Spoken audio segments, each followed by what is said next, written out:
बिस्मिल्लाहिर्रहमानिर्रहीम। अस्सलाम वालेकुम दोस्तों आज मैं आपको प्याज और तूरी की काश्त के बारे में इंफॉर्मेशन देने वाला हूं कि आप भी किस तरीक़ेकार से प्याज और तूरी इकट्ठी काश्त कर सकते हैं।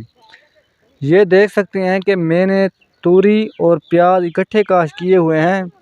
ये आप देख सकते हैं, ये देखें।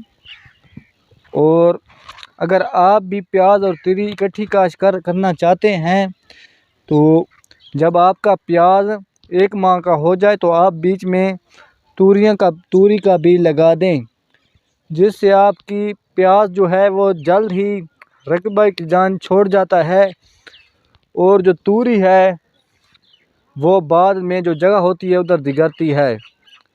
ये देख सकते हैं तूरी और प्याज की इकट्ठी काश्त की हुई है।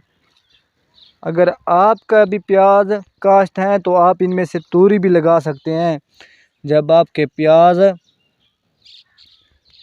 फुल बूखल निकाल आएँ। ये देख सकते हैं इसने बूखल निकाला हुआ है। और तूरी और प्याज की इकट्ठी काश्त करने का फ़ैसला मैं तो बहुत ही अच्छा फ़ैसला समझता हूँ, क्योंकि प्याज जो है इसने जल्द ही जान छोड़ जाता है और इसके बाद जो वक्त रहता है वहाँ पर तूरी जल्द ही अपनी वाल्दी गिर लेती है। ये देख सकते हैं एक भाई ने काश्त की हुई है, उसकी मैं वीडियो बनाने आया हूँ। ये देख सकते हैं। अगर आपने भी तूरी और प्याज की इकट्ठी काश्त करनी है तो इसका तरीक़ाकार यही है कि आपका अगर प्याज लगा हुआ है तो आप इसमें तूरी भी काश्त कर सकते हैं।